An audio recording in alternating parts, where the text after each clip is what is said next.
Hello, everybody, and welcome to another episode of Benefits Wise, where we try to unpack what's going on in the world of employee benefits. I have my colleague Tasha along for the ride today. Hello, Tash. How you doing? We Oh, won't tell everyone how long it took us to get our microphones set up today. I think you mean my microphone. Well, it's blame the creative director, I guess. But thank you for joining me. Today, we're going to be talking about end of tax year, which is a daunting time for lots of people.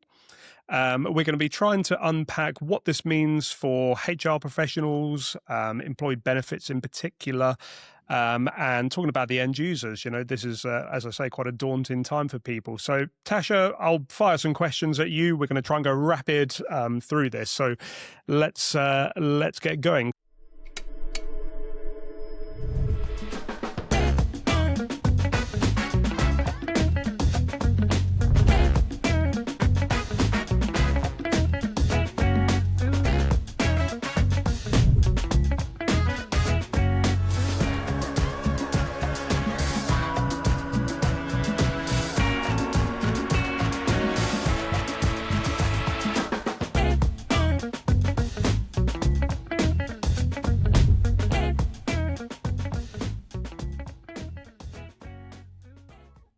Tash, can you explain to me what key dates and deadlines people are going to be looking out for? Yeah, it's really important actually, especially this year, because the tax year end actually falls on Sunday, the 5th of April, which if you've been planning your holidays, Dan, you might know that is Easter Sunday. So the I reason know that is when I eat copious amounts of chocolate. Yeah, exactly. Not thinking about your tax year end.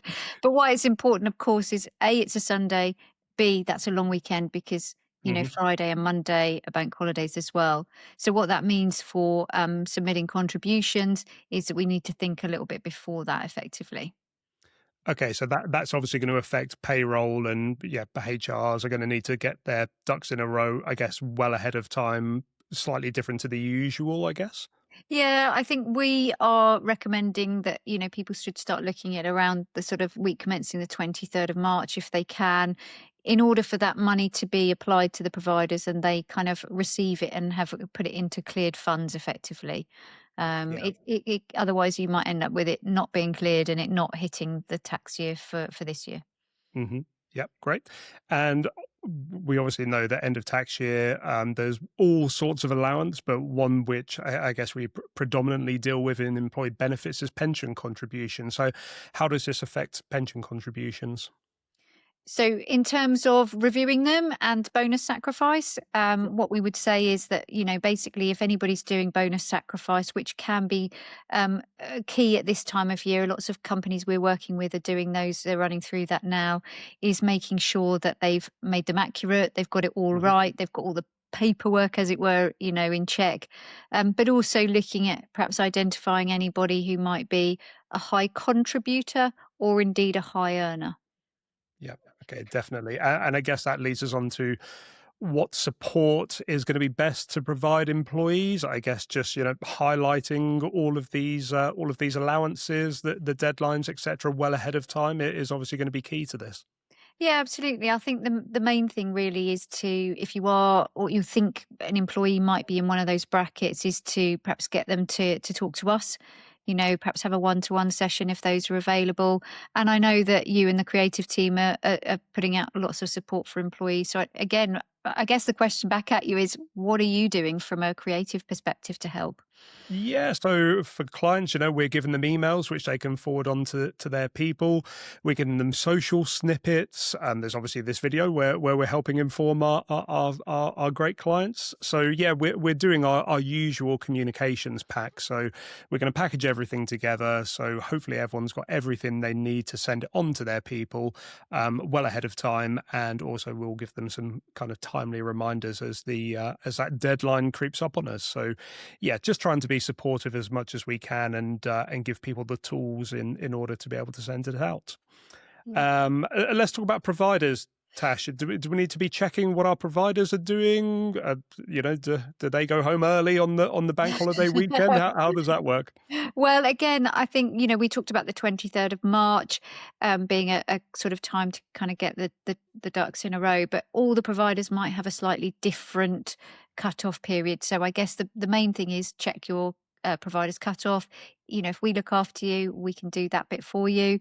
But also just make sure that if you've submitted a file, that if there's any error that comes up on it, that you've kind of fixed it and resolve it really promptly. Because ultimately, you don't want any headaches at that last minute point. Yeah, absolutely. And do we need to keep any records of this? Do we need to follow up? Do we need to have a log of all of these things? Yeah, I mean, we would always recommend that people kind of save their confirmation reports from the provider, your payroll submission, which most people would do anyway. Hmm. Um, Effectively, it's just to make sure that if anything might slip through the crack, you've got all the evidence to say, no, I had confirmation this was received. Just making sure that, contributions have been applied in the right tax year so that you're Yeah. not having to unravel something later on down the line.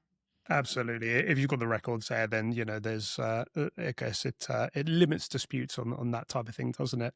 100%. Um, Brill. Is there anything else we need to be aware of? Obviously, it's going to be an incredibly busy time. There's all sorts of things like pay reviews, which often go on. So we appreciate it. It's an incredibly busy time for HRs. Yeah, I don't think so. I mean, again, talk to us if you're not sure, from the point of view of if somebody needs to have a one-to-one meeting, again, we're talking about the high earners, but also, if they want to have a think about there are other allowances around, aren't there? Like the ISA allowances and things like that. So Hmm. again, it's just making sure everybody's kind of ticked all the boxes and we're here Yeah. to help. Absolutely. And, this is a great time of year to be having those conversations with your people and, providing as much help and information as you can. So, yeah, that's brilliant. Well, I think that's been our quick whistle stop tour, Tash. So thank you Yep. very much for that. Like we say, if anyone does have any questions, then please do get in touch with us and we'll be more than happy to get back to you. But for now, we will see you on the next one. So thank you, Tash. No worries. Thanks, Dan. Thanks, guys. Bye bye. Bye.